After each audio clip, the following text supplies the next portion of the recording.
Beberapa dari kalian pasti berpikir ini adalah dunia Minecraft biasa. Tapi sebenarnya ini adalah dunia yang hampir tidak bisa kita tinggali.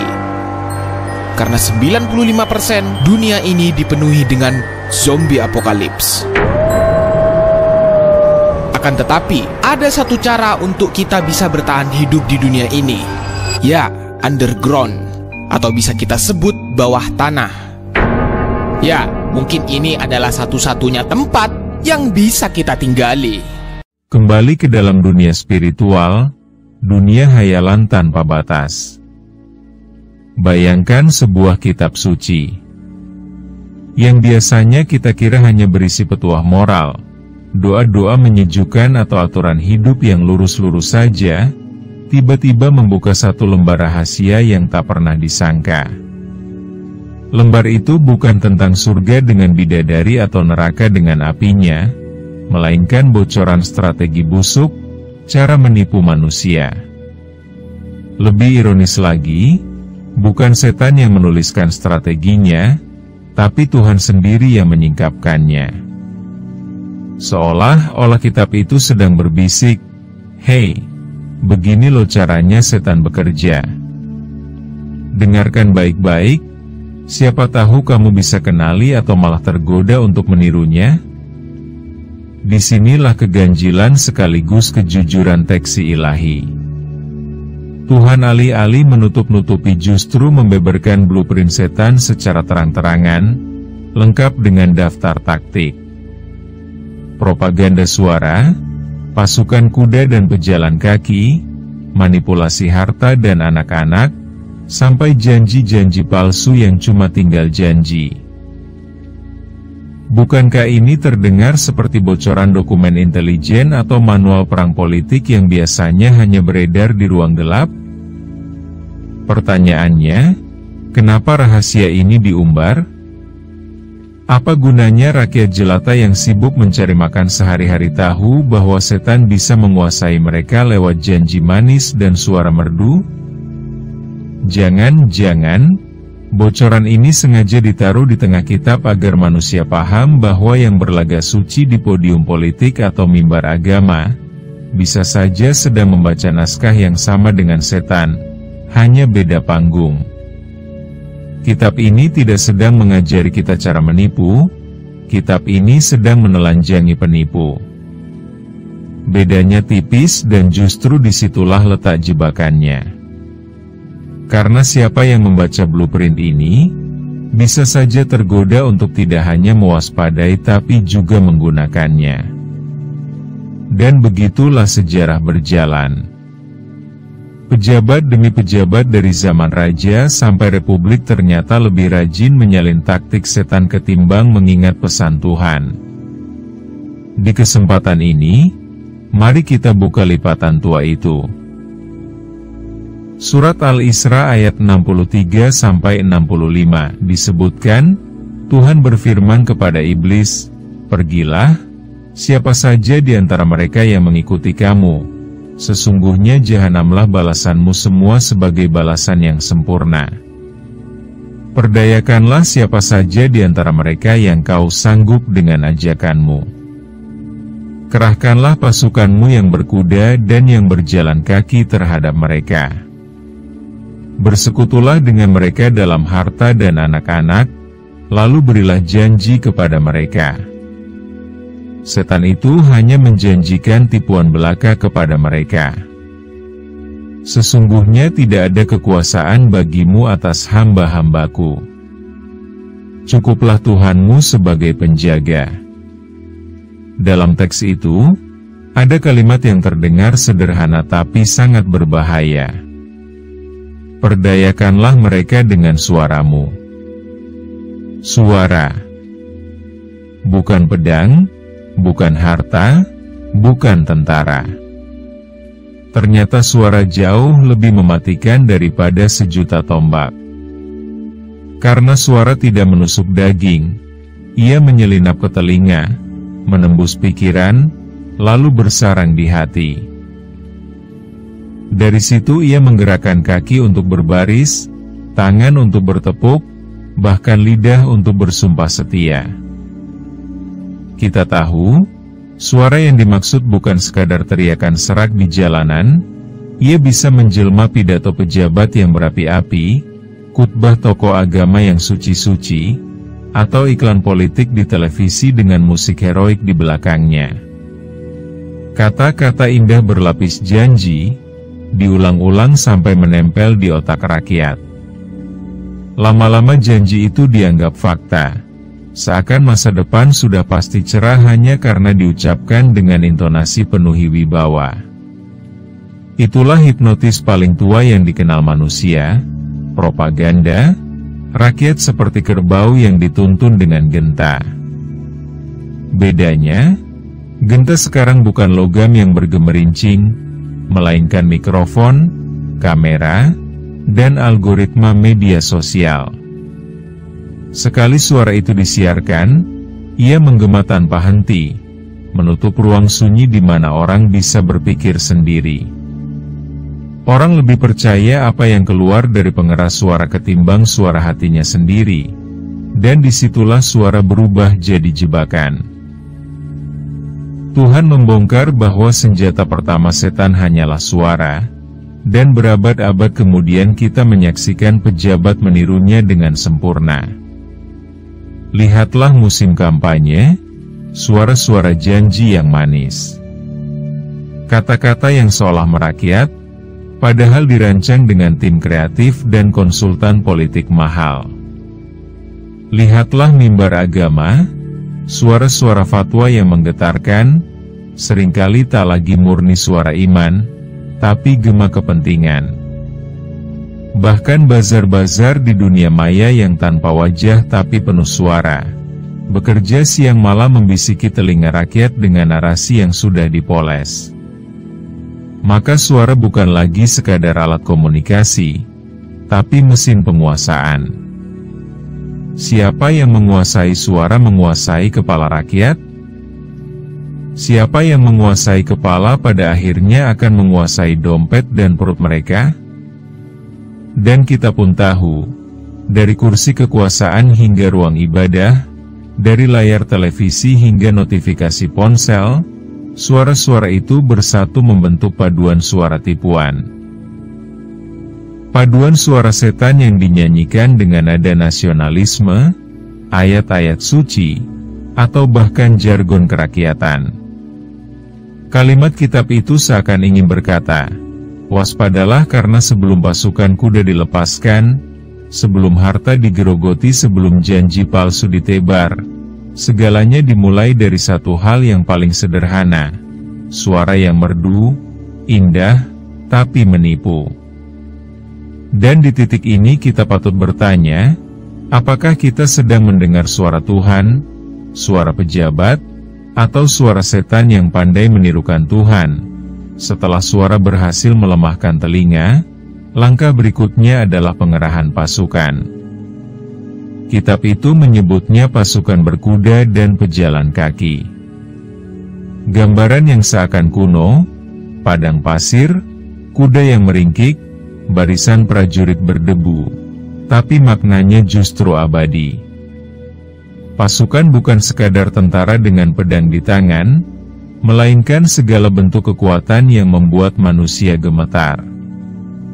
Setan tahu, suara saja tidak cukup. Setelah telinga berhasil ditaklukkan, tubuh harus dibungkam dengan rasa takut.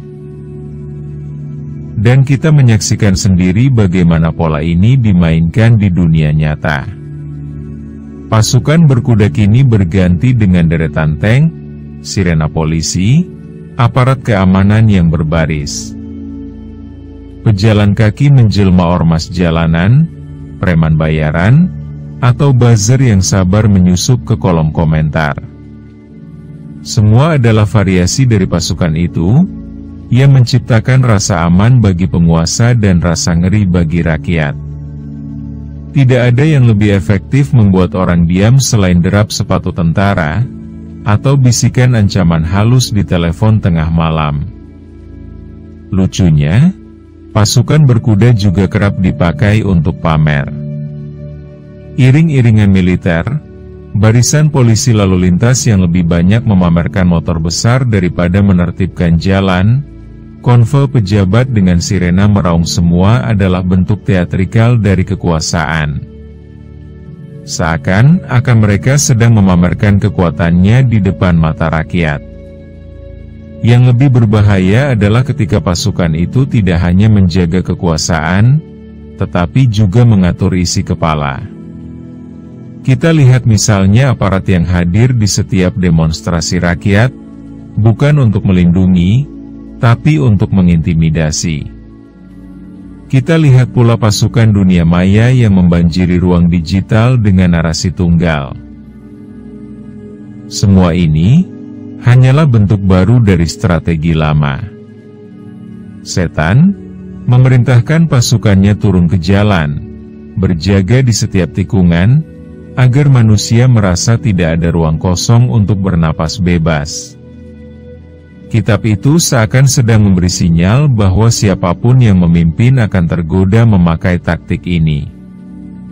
Setelah suara menipu hati, pasukanlah yang menjaga agar tipuan itu tidak runtuh. Dan begitulah kita, rakyat jelata. Seringkali tidak sekadar tertipu oleh suara, tapi juga dipaksa tunduk oleh derap langkah yang menakutkan. Sampai di sini, kita bisa mulai mengerti kenapa pola yang diungkap kitab terasa begitu relevan. Karena ternyata setan tidak bekerja sendirian, ia selalu butuh pasukan. Dan pasukan itu bisa berupa tentara yang berseragam, bisa juga buzzer yang berpakaian kaos oblong.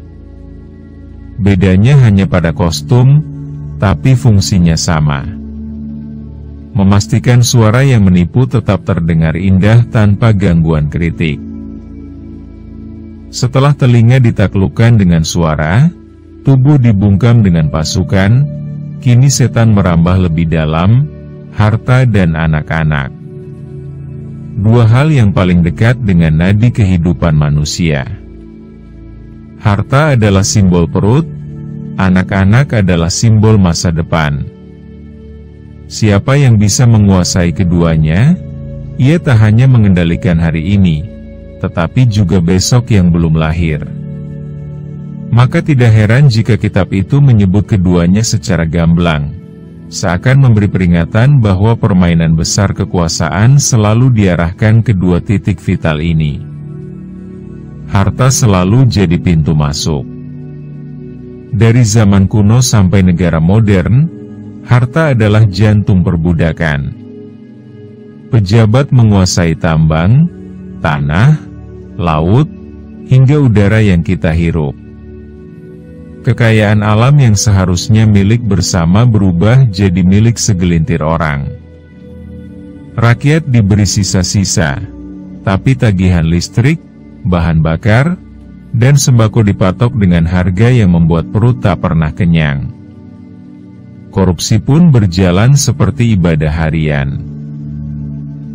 Rutinitas, konsisten, dan penuh keyakinan bahwa semua orang melakukannya.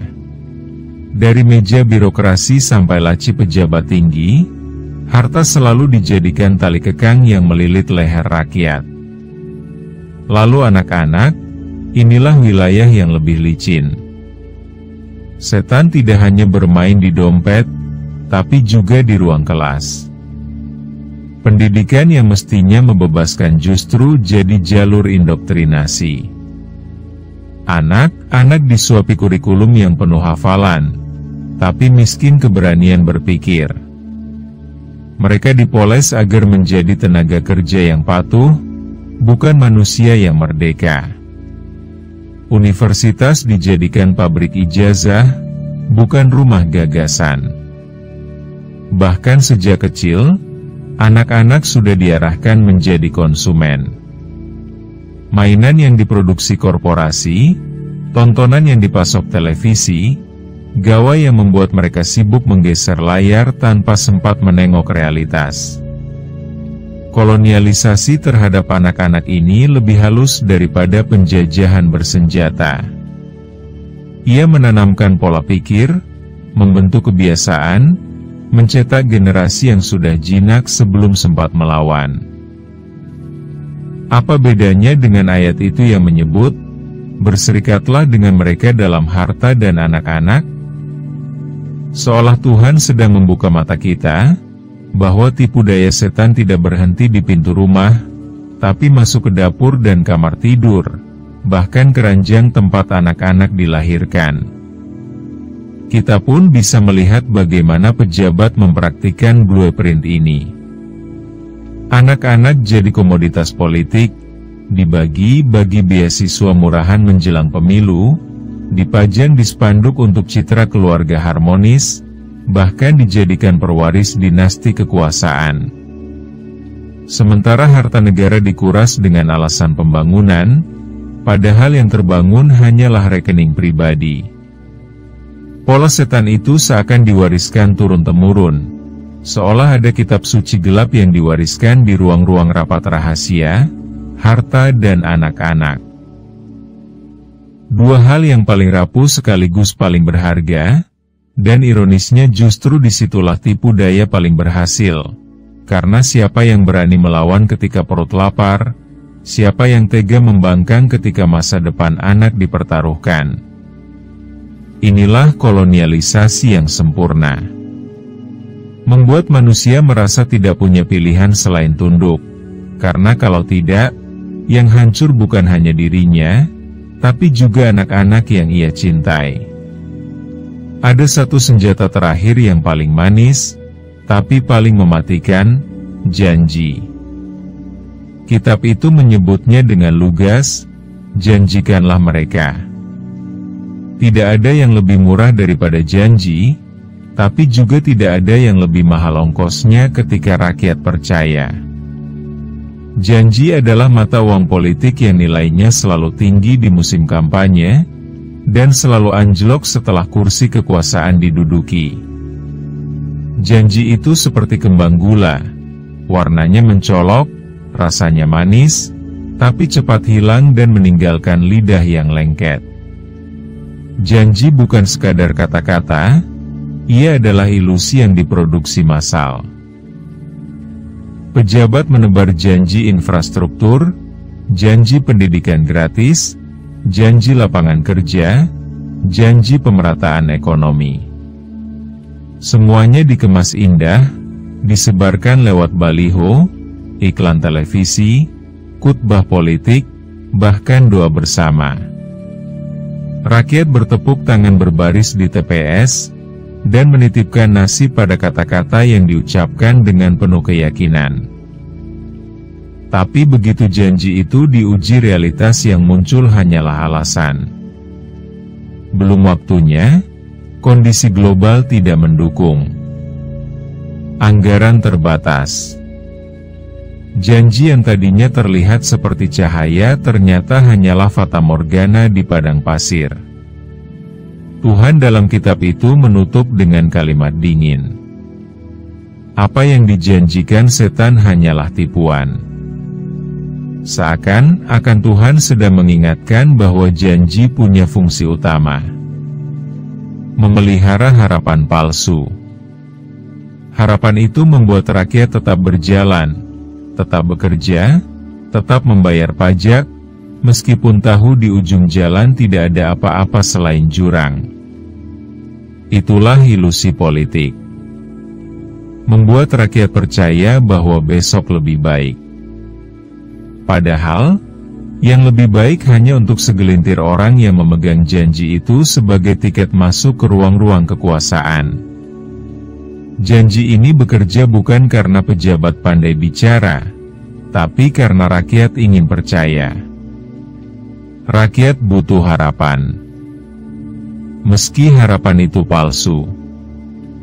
Itulah kelemahan manusia yang paling tua.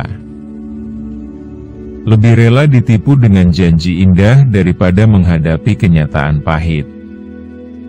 Maka tak aneh jika janji selalu laku keras.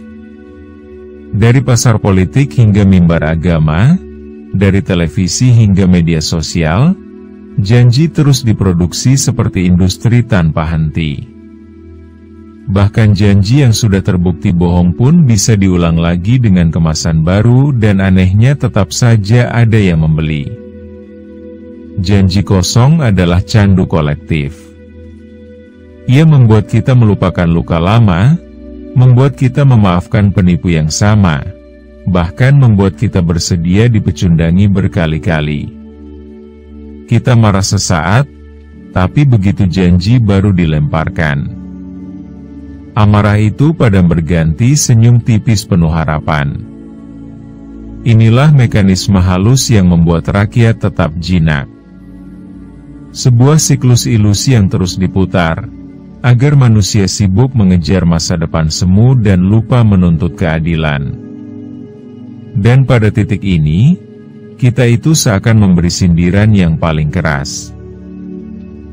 Jika kita masih mau percaya pada janji-janji kosong, maka sejatinya kita bukan korban, melainkan penikmat tipuan. Kita bukan hanya ditipu, tapi juga dengan sukarela menaruh diri untuk ditipu ulang. Maka siapa sebenarnya yang lebih setan? Si penipu yang menjanjikan, atau kita yang tak henti-henti menikmati janji itu dengan wajah sumringah? Di tengah suara-suara kaum politikus yang memabukkan, pasukan yang menakutkan, harta yang dirampas, anak-anak yang dijinakan, dan janji-janji yang manis tapi palsu. Kitab itu menutup dengan satu kalimat yang dingin, sekaligus menenangkan. Sesungguhnya terhadap hamba-hambaku, engkau tidak akan punya kekuasaan. Sebuah pernyataan yang terdengar sederhana, tapi sesungguhnya adalah penegasan paling radikal. Ada manusia-manusia tertentu yang tak bisa dibeli, tak bisa ditakut-takuti, tak bisa ditipu. Mereka inilah yang disebut hamba sejati. Bukan hamba pejabat, bukan hamba harta, bukan hamba janji, tapi hamba yang merdeka di hadapan Tuhannya. Kita jarang bertemu mereka karena jumlahnya memang sedikit. Mereka tak selalu tampil sebagai tokoh besar. Kadang justru muncul dalam wujud rakyat kecil yang keras kepala. Petani yang menolak tanahnya digusur meski digoda uang ganti rugi. Buruh yang tetap bersuara meski ancaman PHK sudah di depan mata. Mahasiswa yang menulis kritik meski tahu risikonya adalah bahkan seorang ibu yang menolak suap kecil untuk menutupi kelaparan keluarganya.